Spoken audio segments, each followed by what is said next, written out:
mic's on mute, John. Hey, good morning, everyone. My name is Hiram Figueroa. I am a combat Marine, a United States Marine, out of the Marine Corps, but currently work for the federal government. Today's segment of LinkedIn Perspective, we're going to be able to talk about a few things that I stated back in last year, and it's follow-up conversation as well as upcoming General Court Martial for the MARSOC 3. The beginning of 2022, we're grateful that we're starting off at the right foot, but my biggest concern right now is a lot of people are misinformed or don't understand the difference between military court and civilian court. And we talk about general court martial, people don't understand how the court systems and the investigations work. But I have a special guest as well, and I'll shortly introduce him. And the other thing I want to do is take, this is for me, I'm taking it very personal because I know these guys for quite some time. They're special operators, they're combat veterans, they've been in multiple deployments, they're senior staff NCOs. So ladies and gentlemen, if you find something that can bring it to light as well, there's a YouTube video on the MARSOC 3 as well. And I'm bringing you this to light on LinkedIn and Facebook Live so others can actually see this. So we want to start off at 2022 on the right foot and discuss some nuances as far as what is the difference between civilian court and a general court martial. And for you Americans that are constantly supporting the military, and as well, we take care of our own. And sometimes the injustice in our own ranks needs to come into light, especially the legal system.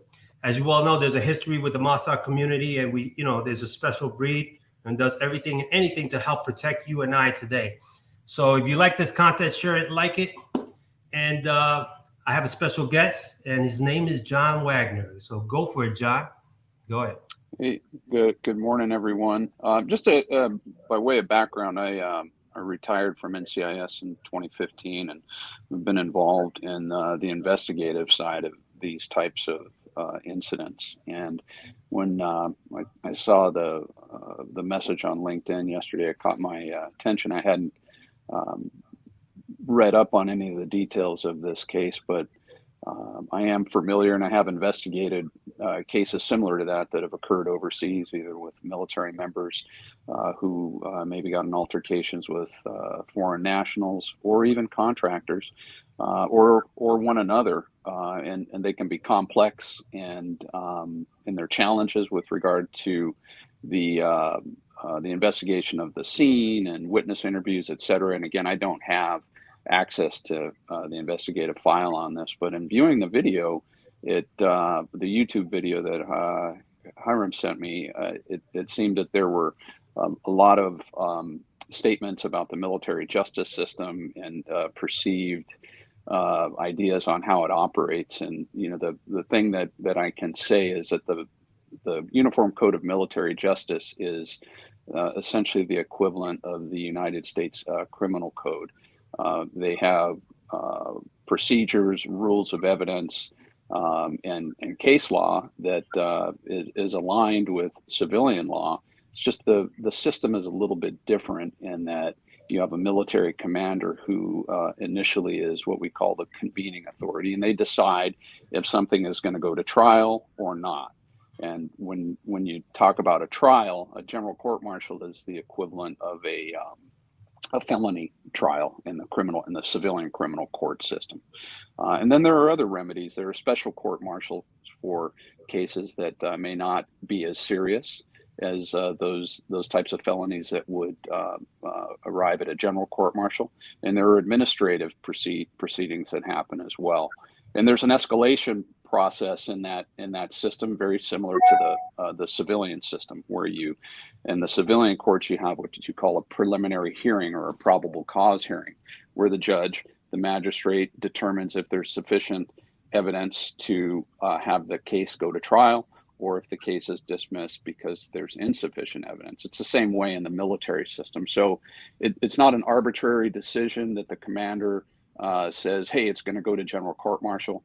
Once the commander does decide that it needs to go to a court martial, after usually conferring with his or her legal advisors, who are staff judge advocate attorneys, then if they decide it's going to go into the military justice system, they'll have that Article 32 hearing or that probable cause hearing. And at that point, it's all with legal professionals. You have military judges, you have prosecutors, you have defense attorneys. So there is a due process on the military side. And that was kind of the takeaway from the video that I viewed. It appeared that maybe the perception was that these Marines were being railroaded unfairly, et cetera.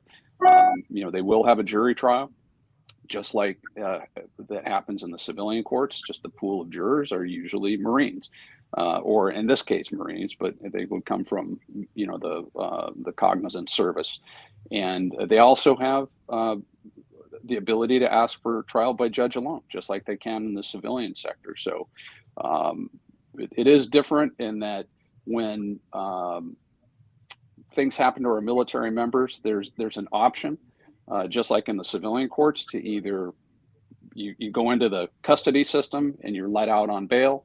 The military has that as well. They can do pretrial confinement, where they hold the accused in military custody facilities, or they're released, and with restrictions on that. Hey, you can't travel, or you can't leave the base, or whatever is agreed to between the prosecutors and the defendants, and then the judge makes the determination.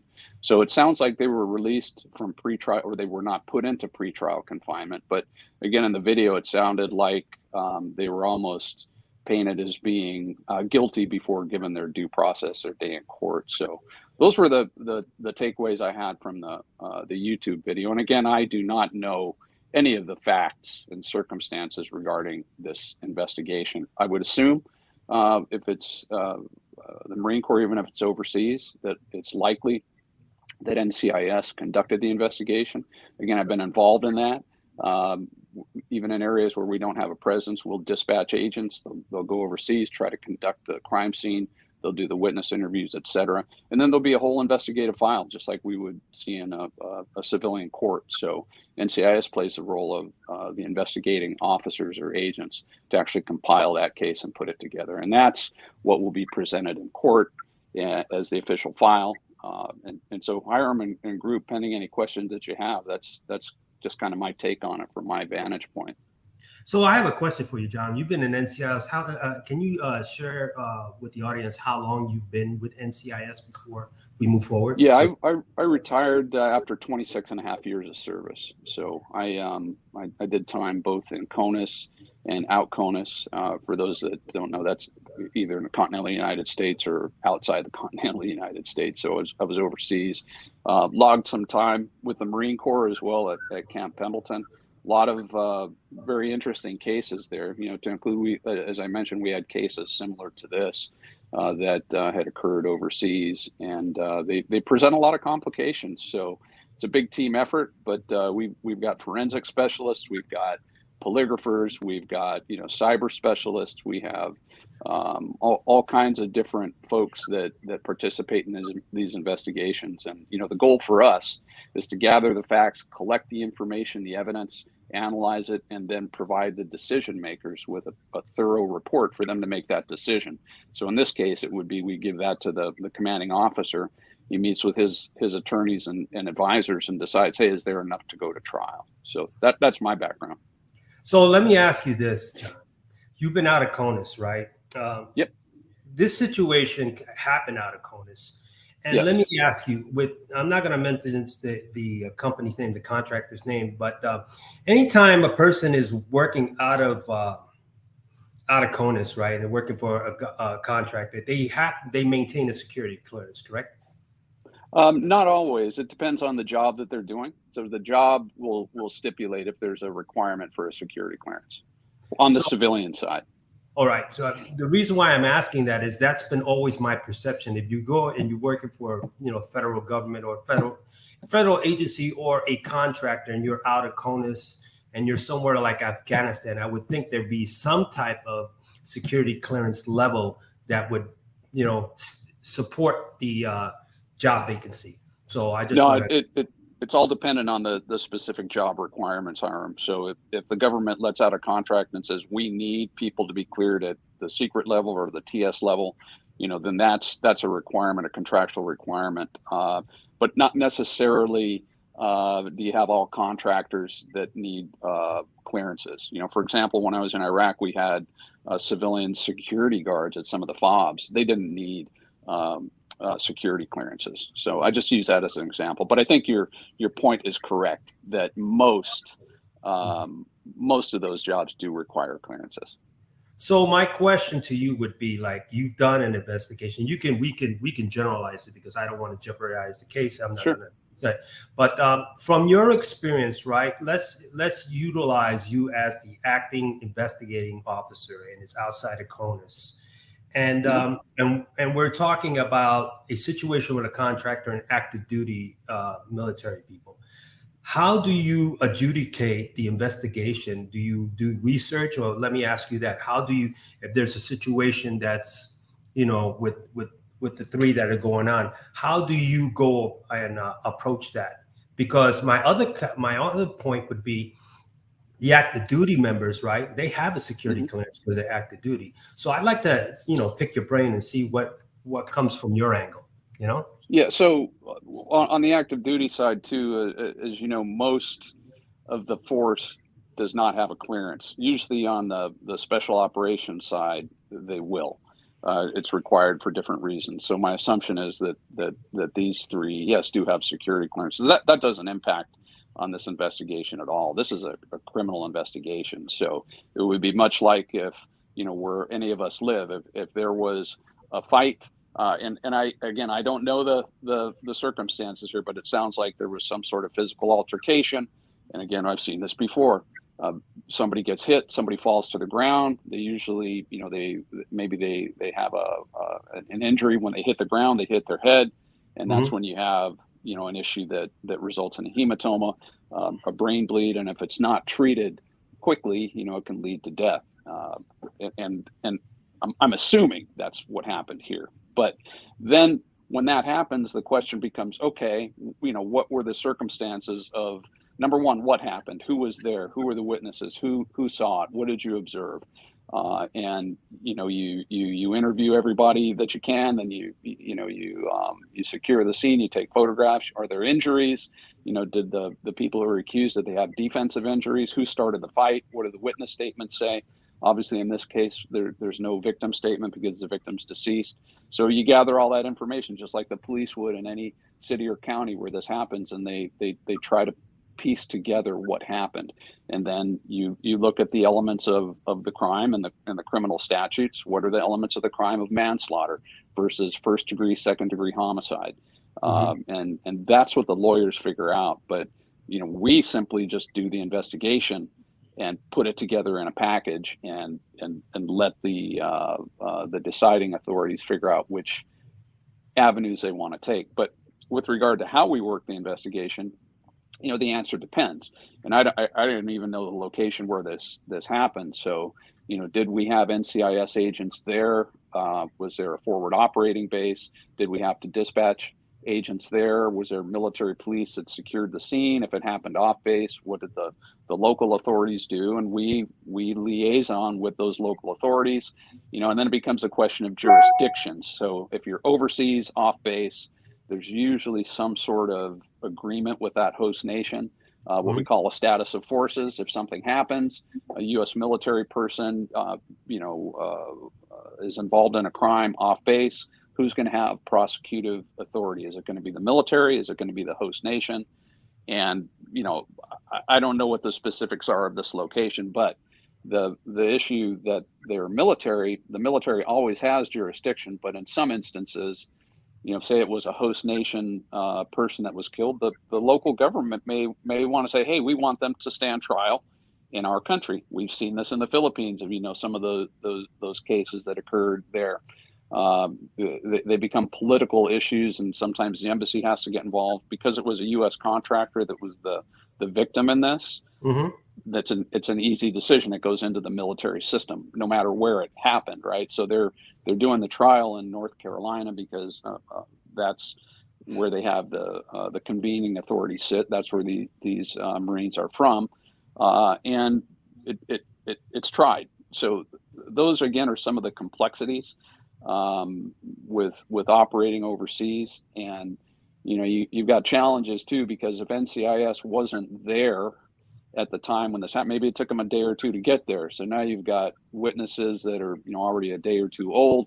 Mhm. You've got a stale crime scene that may have been contaminated. These are all challenges that, again, will be documented in the investigative report. But it's a little bit more complex because of distance. What I say, the tyranny of distance, right? Just sometimes takes a little time to get there. So let me ask you this, John. In a situation when you stated stale crime scene, right? Just say hypothetically, when this incident happened, there were some witnesses and they disappeared, or they were, or they these witnesses that witnessed this situation, they were tried by UCMJ, NJP. So my question to you is: these individuals were punished at a lower level, can they be subjected to a higher level of criminality based on the complexity of the case? Well, no, again, the same rules apply. There's a rule called double jeopardy where you can't be tried twice for the same crime. And I don't know, again, the details of what was involved with the witnesses, but essentially the answer to your question is they can't be tried twice for something. All right. So I just again, want without to. having details, I'm not sure. So let me ask you: can you give, with your permission, if you don't have to, can you give some similar, since you're retired, situations that happen out of CONUS that Sure, we sure. talked about offline that people can understand, and at the same time, two-part question: give that scenario and versus a civilian court, so people understand, because we have people that are professionals that are prior military, but civilians, professional, they really don't understand the complexity of that. Sure, sure. So, for example, we had a case in Ecuador where a sailor was on liberty, was in the town where the ship was doing a port visit, was drunk, was walking around with some friends, got in an argument with a local national who was outside of a business establishment. They got into a fist fight. The local national was hit by the sailor, fell to the ground, hit his head on the curb, and was still alive and appeared to be okay after the fight. So the sailor left with his friends. They took the local national to the hospital, and several days later, the local national died from a brain bleed. Mm. And so we went from a simple assault case that nobody thought anything was really going to happen. It wasn't reported. It wasn't reported until the victim died. So at that point, the local police contacted us. The ship had already left the port. We sent agents down there. They did the crime scene as well as they could. They got the medical records. They met the ship at the next visit. Interviewed the sailor, and we have to do the rights advisement just like we do in the civilian world. And the sailor basically admitted, yeah, I got in a fight with this guy. He insulted me. I insulted him. I didn't think it was a big deal. Yeah. And then it came down to who threw the first punch, why, et cetera. And I don't recall the details of it, but essentially that case was worked to simplify it. It was worked. We gave that to the military officials to decide, the commanding officers. They decided to send it to general court martial, and he was convicted at general court martial. So the process would have been the very same process in the United States if something like that happened. We've seen that. If there's an aggravated assault that occurs and the victim later dies, if the suspect is in custody for an aggravated assault, well, if the victim dies, then guess what? That changes to either a homicide or a manslaughter case. Again, depending on the circumstances. Was it self-defense? Was it a crime of passion? Was it something that was planned and premeditated? Those are all the legal distinctions between first and second degree homicide and a manslaughter case, right? So, and the case goes through the system, whether it goes through the military justice system just like it would in the civilian system. So the processes mirror one another. The only difference in that process is the very beginning. and who decides where that case will, who decides if the case will go to court or not. In the civilian system, it's a magistrate or judge. In the military system, it's a commander. And then the military judges and attorneys put it into the system, and it proceeds. So I hope that answers your question, Hiram. That does, and a lot of people don't really understand, because I've gotten questions before, and I didn't want to expand on it because I've experienced something like that back in the past. But for now that we're in today's age with a lot of things that are going on, and with the power of social media, people lack the understanding, and then you're the subject matter expert in investigations. So my other question is, have you been subjected to be a witness in any of these investigations? Oh yeah, I mean, I've had cases that I've had to testify on in military court, in state court, in federal court, and in foreign courts, because again, the question is jurisdiction. Who will prosecute? So for example, the case I discussed in Ecuador, the Ecuadorian government wanted to take that case. And so the State Department had to intervene, and they came to a decision with the Ecuadorian government that because it happened in Ecuador, off the ship, so the Ecuadorian authorities could have taken it to court, but the military, they decided to relinquish that prosecution to the military because they felt they would get the justice that they needed, and they did. And I think also as part of that, there was compensation that was paid to the victim's family. So what my understanding is, by you being an investigator, right, in different levels, different tier levels, when we're talking out of CONUS, State Department, it plays a significant part in political reconciliation as far as adjudicating the cases, especially if it's affecting us, whether military or civilians, correct? Well, the answer is it depends, because where there are places where we have enduring presence, bases overseas, there's usually already a status of forces agreement that addresses all of this. In places like Ecuador, where it was just a ship visit, there's usually a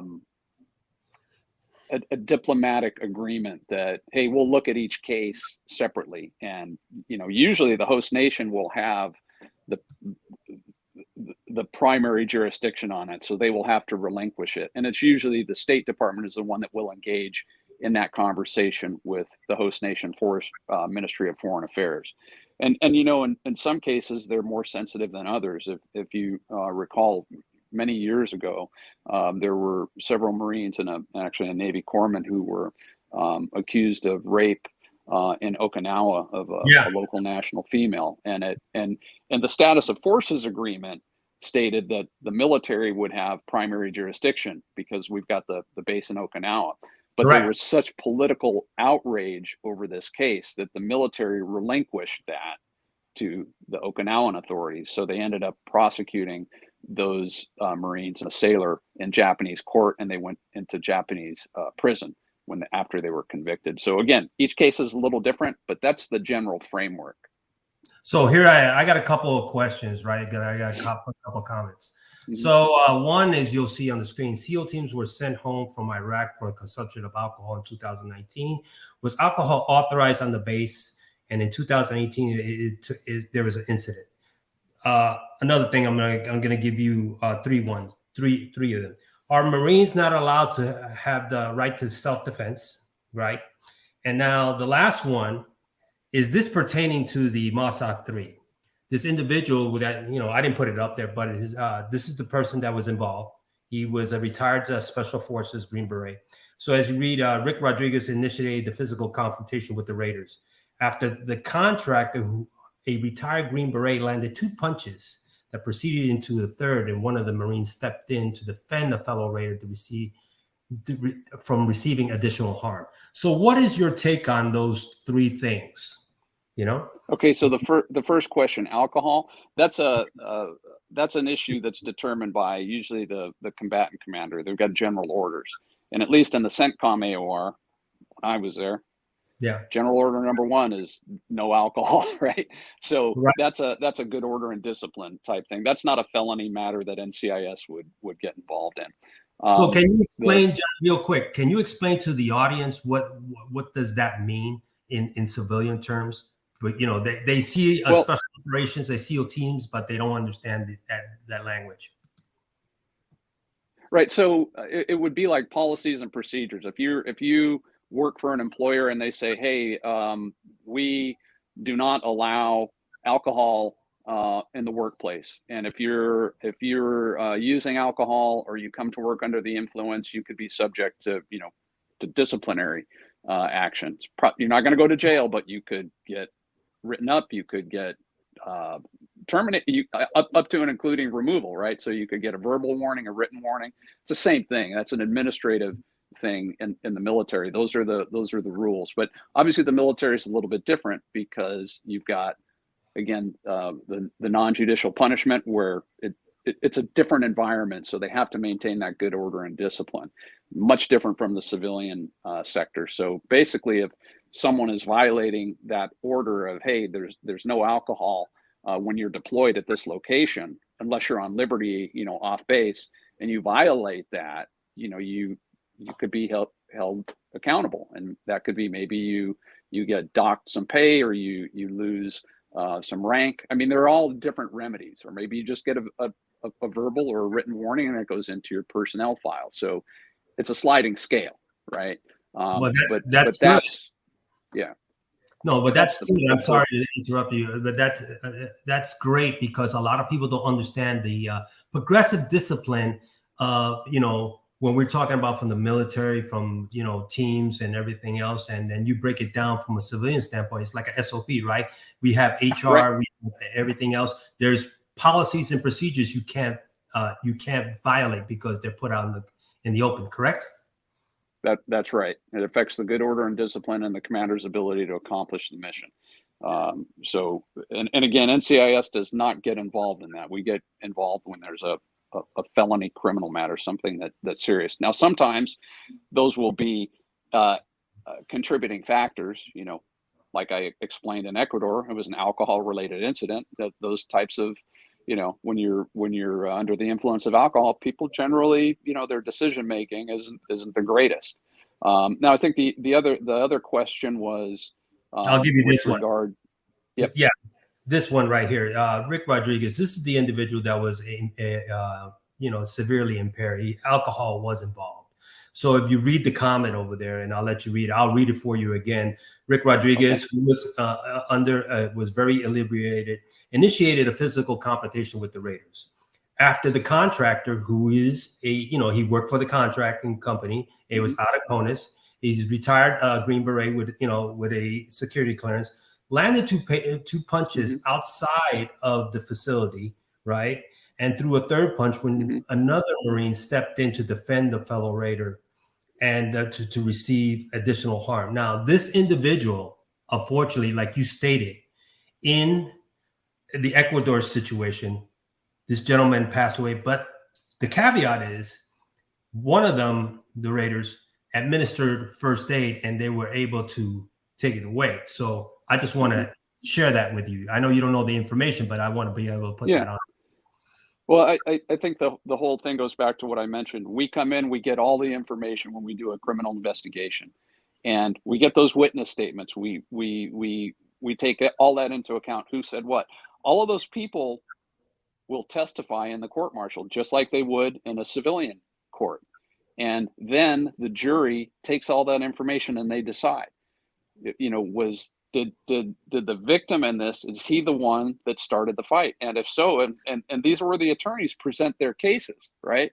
And if they make a compelling case based on the physical evidence, the documentary evidence, if you have the video, the witness testimony that, hey, these Marines were defending themselves, that comes out in court, and if there's conflicting testimony, usually that's where you look to the evidence. What does the evidence support? What does the video look like? The video is only one piece of it, and, Right. and I think just always keep in mind that videos are a snapshot in time. They're good and valuable, but they may not show the entire picture. They may not show all the escalation before the fight occurred. It may just show a limited period. But these are all things that the judge will make a decision on, and will that be admitted into evidence? And if so, then that's what the jury considers. So that comes back to my comment on the jury process in the military. Is it mirrors the civilian side of it. So each side has an opportunity to present their case, the facts, the law,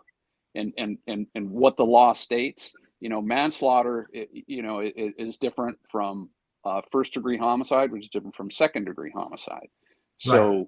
what are all the factors involved there? And then the jury will make a decision. So everyone will have their opportunity to examine the witnesses, to cross-examine the witnesses. The defense can call their witnesses, and the prosecution can call their witnesses. And the only point being here is that, again, remember that investigation, the decision to send it to a general court martial was made after examining all the facts and then saying, hey, there's enough here to go to trial to determine if there's guilt here. It doesn't mean they're guilty. It just means we have probable cause to believe that a crime happened and it needs to go to court. And then if it was dismissed, it would be, hey, clearly, this was not a crime. It didn't meet the criteria, so it's dismissed and the case goes away. So those are the two avenues that they take. So keep that in mind. It's emotional, I think, because we've got war fighters involved who are out there doing very important work. And the thing I've seen over the course of my law enforcement career is, many people who were convicted of crimes, they weren't bad people, Hiram. They were just people who made a bad decision in the moment. And so I would just proffer out to the audience, keep an open mind, let the system do its job. And, in most instances, the system is good. The system is there. They have rights. They have the same rights that any civilian would have when they go to court. They're presumed innocent until proven guilty, and that's something for all of us to keep in mind. But it can be very emotional because we don't have all the facts as we sit here and we hear one side of it, or we see a 20, 30 second or 2 minute clip of a video. We just don't have all of the facts, and that's why the investigation occurs, to get all the facts. So my question to you, out of CONUS, right? When we're talking about military people in a situation like we use Ecuador again, from you as an investigating officer and as a subject matter expert, to the audience, are we as military people, are we allowed to defend ourselves when we're out of country in a situation that can become very hostile? Let me ask you that, because involved. That's what I'm saying. Yeah, I mean, self-defense is self-defense, right? So I think that what the attorneys will do, what their defense attorneys will do, if that is their defense, they'll be able to articulate, hey, this is what happened. Our clients tried to avoid the fight. They tried to walk away. I don't know all the facts of this, but no, that's great. But you're giving a fresh set of eyes from an impartial party. You don't know the whole scope, but from your experience, you're connecting the dots so people can have understanding, because you're not emotionally tied to this. It's objective. So people need to understand it from an objective point of view, that you're doing your job, that categorizes you as an investigator. You're fact finding, you're connecting the dots. There's timelines. What escalated? How do we determine that? There's supporting factors that come in, and then you present it. And then based on the intel that you have, it can go to certain levels depending on the convenient authority, correct? Mm-hmm. That's correct. So I have another question right here. The gentleman says waivers of incidents. It's a link, but I'll put this in, and then these are things that are coming up. So I just want to. So is NCIS susceptible to undue command's influence? Now, one of the ways we're set up is we are civilians, and we don't fall under the military chain of command. So that's an intentional organizational setup of NCIS. So we have a civilian director who reports, essentially to the Secretary of the Navy. So we're outside the military chain of command for just that reason. So a lot of people don't understand what does NCIS stand for, and what is it that you guys actually do. Can you elaborate on that? Sure. Yeah. It stands for Naval Criminal Investigative Service, and we are responsible for investigating criminal activity that affects the Navy and the Marine Corps. Obviously, the Marine Corps being part of the Department of the Navy. We also have a counterintelligence mission, counterterrorism mission, cyber crimes, and we also are involved in procurement fraud. So essentially, criminal and national security investigations and operations that affect the Navy and the Marine Corps. So, John, let me ask you this: in your 25 years, has there been a time that has been a tough case? You know, we can say, just generalize it. You know, you don't have to elaborate, because I respect your position, and I respect your time. But for the audience to understand that every investigator comes with a challenge, right? There could be a severe case or something like this. Can you share that, if that's possible, or that you come to a crossroad in your career, in your 25 years plus of working NCIS? Everybody has a story. I've got, dozens of stories, Hiram. The thing is that, we're essentially, like police detectives Right. in a city or county police or sheriff's department. And then we're also similar to FBI in the fact that we're working national security, counterintelligence matters, espionage cases, things of that nature. And so all I can tell you is a very rewarding career, being able to, investigate and resolve crimes, bring justice. And we're all trained at the Federal Law Enforcement Training Center in Glencoe, Georgia. So it's a profession, it's a career, it's not a job. All our requirements to get hired are similar to other federal agencies, and it's just our population that we serve and protect is the Navy and the Marine Corps. So a lot of people, for myself, I've met a couple of NCIS, investigators, not to this point of actually having a interaction. And can you share the biggest difference, how people don't understand, a general public, from the military to civilian court? I mean, there's some civilian incidents that could relate to military, but I'm sure there's a sticking point somewhere, What do you say? We operate, we operate across all domains, so for example, when we're in the United States, Navy and Marine Corps members can be involved in crimes off base, either as suspects or victims. And that's where we get involved, where there's a Navy and Marine Corps interest. So that's why I say we have, in my time, I've taken cases for prosecution decision and trials in the federal system here in the United States, and state courts and superior courts as well, depending where the crime occurred, who has jurisdiction. And the same conversation occurs with, the military and the local either district attorneys or U.S. attorneys' offices. They'll look at the case and say, well, hey, you have a military member who is involved in a felony crime off base. We can prosecute them in our court, but we're going to defer this to the military, and we go from there. And then likewise, we've had cases. We actually had one in Riverside County where a Marine and his wife were murdered by 3 other Marines in their off-base apartment. Yes, and we actually, we worked with the sheriff's department there, because once we helped them identify the suspects, and we were able to obtain search warrants and arrest warrants. The problem was they lived on Camp Pendleton. Camp Pendleton is exclusive federal jurisdiction, so the state search warrant wasn't valid there. So we got a federal search warrant. We served that. We arrested the suspects. We recovered property from the victim's apartment, made a compelling case, and those 3 Marines, they went to court in Riverside. So every case is a little bit different, but when you're able to engage with your colleagues from different law enforcement agencies and bring justice to where the families of the victims get that justice they deserve, that's a satisfying thing. So same thing in foreign countries. Every case is a little bit different, and just do your job, be professional.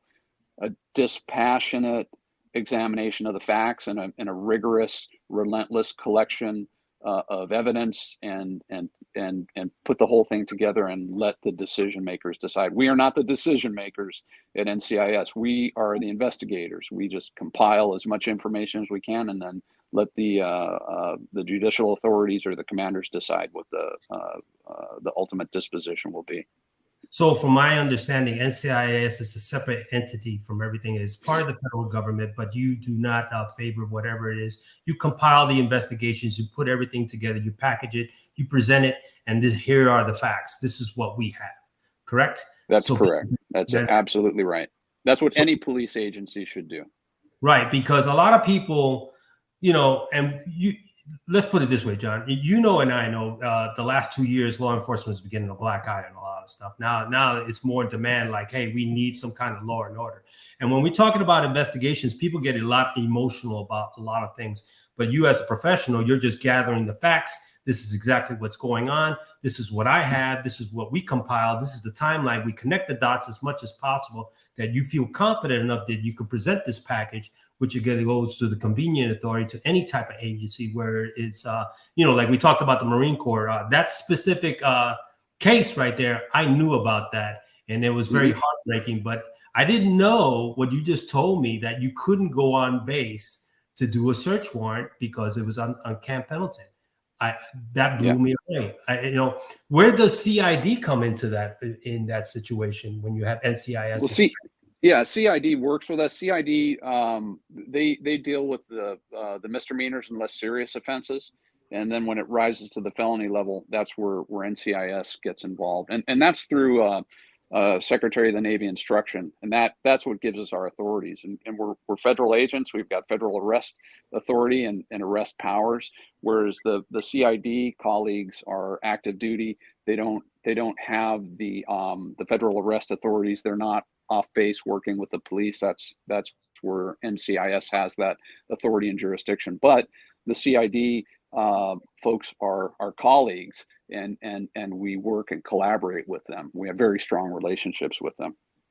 So I have a question. You don't know too much of the case, but you'll look it up on the screen. It's FYSA. Because of the UCI, Colonel Shaw, who's the JAD, the deputy director, has been relieved.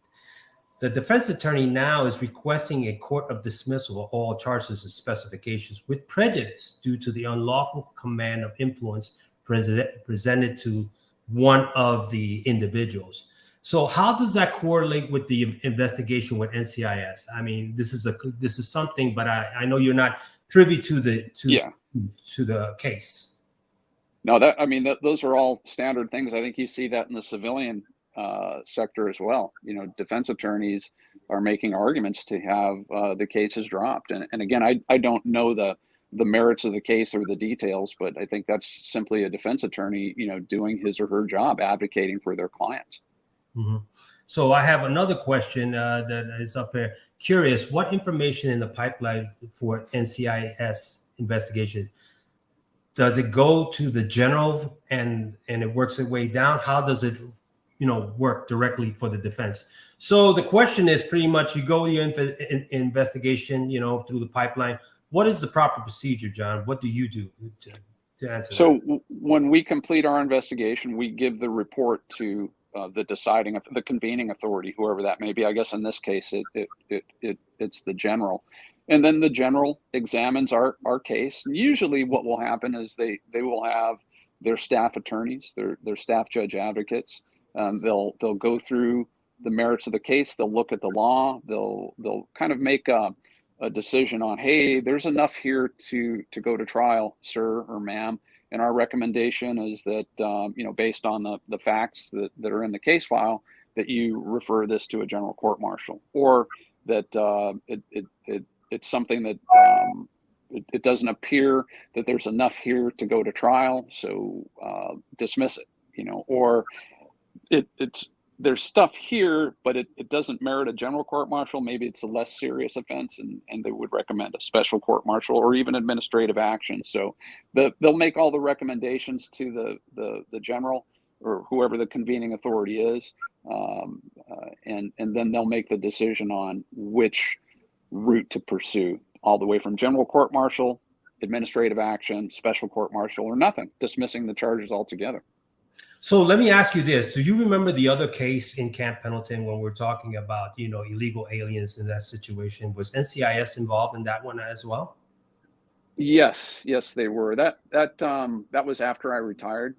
Okay. But that was, if I recall correctly, we had Marines who were involved in smuggling illegal aliens up from Mexico across the border. Then they'd circumvent the Border Patrol checkpoint there at Basilone Road in San Onofre, and then up into LA. And I don't remember the outcome of it, but I believe they were, I don't know if they were adjudicated in federal court because it's a federal violation, right? Right. Or if they were adjudicated in military court. But yes, the same thing. So we worked that case with our colleagues at Homeland Security, and I don't recall, there may have been weapons involved in that as well. But yeah, it is an unfortunate fact of life that in the military, it's a snapshot of society. So there is criminal activity that occurs, and when it happens, that's when NCIS gets involved. So it's kind of a necessary job, unfortunately. Yep. So John, this particular case, right? With the case in Riverside with the 3 Marines, you say they were tried in Riverside. So how did that finish off? Was it at the end of your time, or were you doing an exit plan? No, that actually happened. I want to say it was around 2008, 2009 time period. So what ended up happening on that case is the Marine and his wife, they lived in Riverside in an apartment off base. One evening, it was after a Marine Corps ball. They came home. It was about 1 a.m. They get a knock on the door. They had an alarm system in their home, so they deactivated the alarm and let the people in. So that indicated to us that the victims knew the assailants, because they actually deactivated the alarm and let them in. And it was a horrendous crime. And what we found out, it was partially a hate crime. You had a white Marine who was married to a black woman, and they came in, robbed them, murdered them, and left. They left some hate type evidence there. That led us to believe it was possibly racially motivated. And when we were engaged with the sheriff's department there, and they called us when they learned that the victim was a Marine, and that's when we started working jointly with them. We identified 3 other Marines who were what we later found were involved in home invasion type robberies, very violent robberies, and they worked with the Marine, and that's how they knew them. And so our theory was correct in that, at 1 a.m, people knocking on the door, you're not going to disarm your alarm and let them in unless you know them. Correct. And so they did let them in, and that's what happened. And then when we served the search warrants, all the 3 Marines lived at Camp Pendleton in different barracks rooms. We found the victims' personal property from the homicide. We also found personal property from other robbery victims that we didn't connect them because they had happened out in town. So in working with the sheriff's department, we were able to identify, you found passports from different people. We contacted them. Yeah, I was robbed. I was burglarized, or I was robbed at gunpoint, right? They just didn't know who the suspects were. So these were some bad guys doing some bad things. And they went to court in the state system. But it was a joint investigation with us and Riverside County Sheriff's Department. So John, that went strictly to a civilian court, correct? Because is that my understanding? Yes. Yes. It could have gone either way. It could have gone to the military court, but the DA wanted to keep that case, and so we pursued it in Superior Court. Okay, so that goes again. You working collaboratively with the sheriff's department. You guys work together as a team, and then you figure out, you connect the dots and put it in and present it to whoever asks, and then the military has the opportunity to say, we can take it, or no, you can have it. Correct? Is that my understanding? Yeah, in that case, because it happened out in town, the district attorney office had the primary jurisdiction. So, but they did have the option to relinquish the case and give it to the military. They decided to exercise the option to keep the case because of where it happened. So they had the jurisdiction and the venue. So, John, one last question.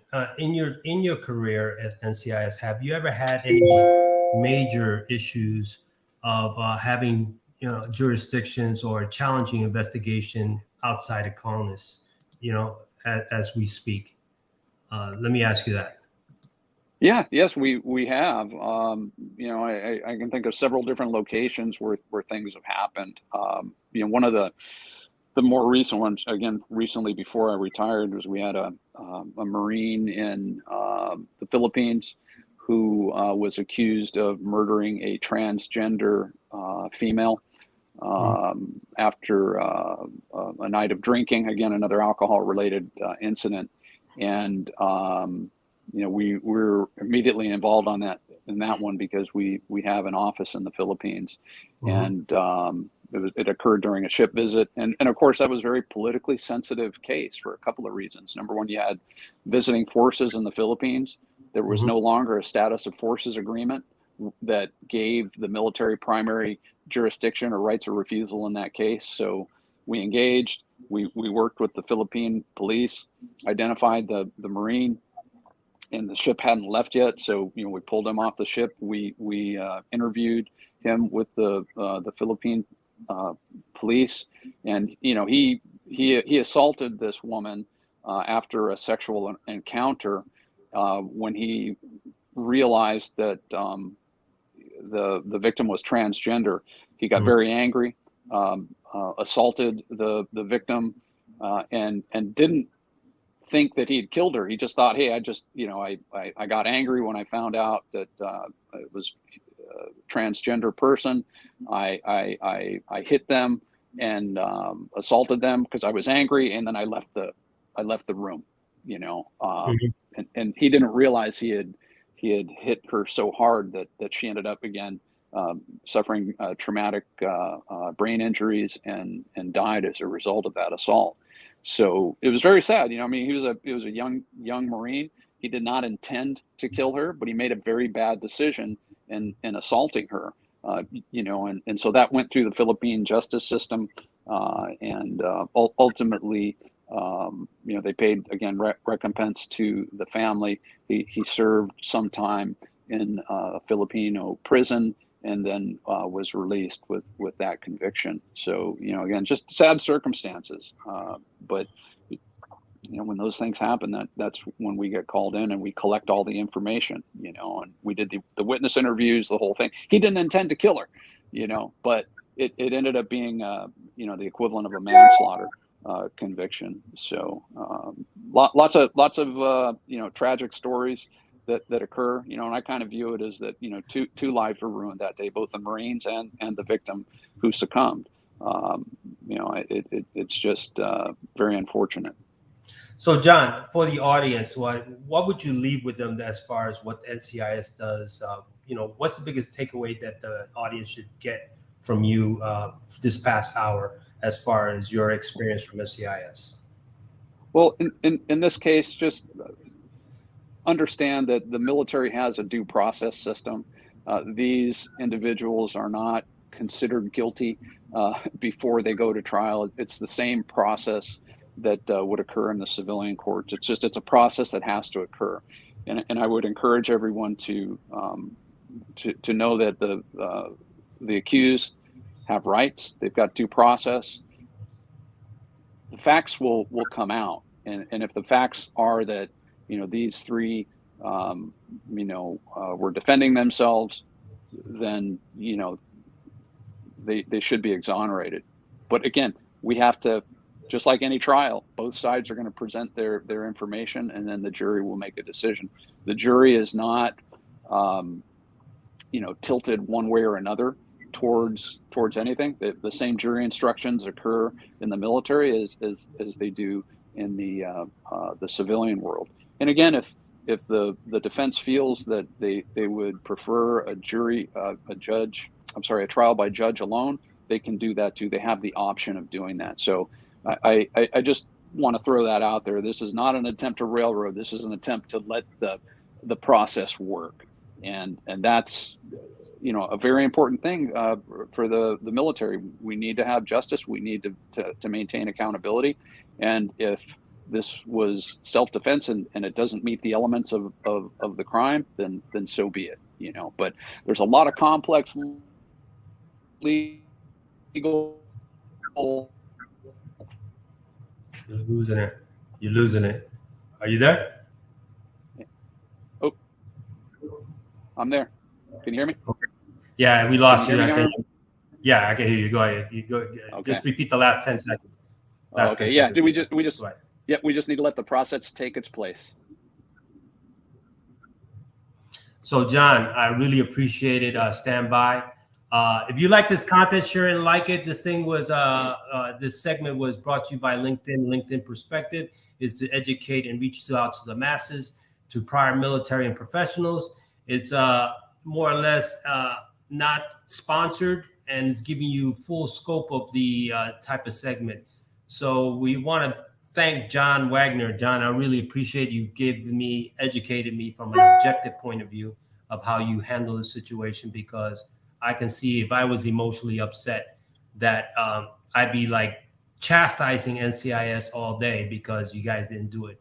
But after, you being 25 years, you've been able to answer everything right off the cuff and explain it without any emotional or due prejudice. It allows me to better understand and help these other, Marines get a better perspective. And hopefully, without disclosing everything, we can help. So stand by. And want to thank everyone. Simplify, always be silent. Remember Red Friday. Remember, everyone's still deployed.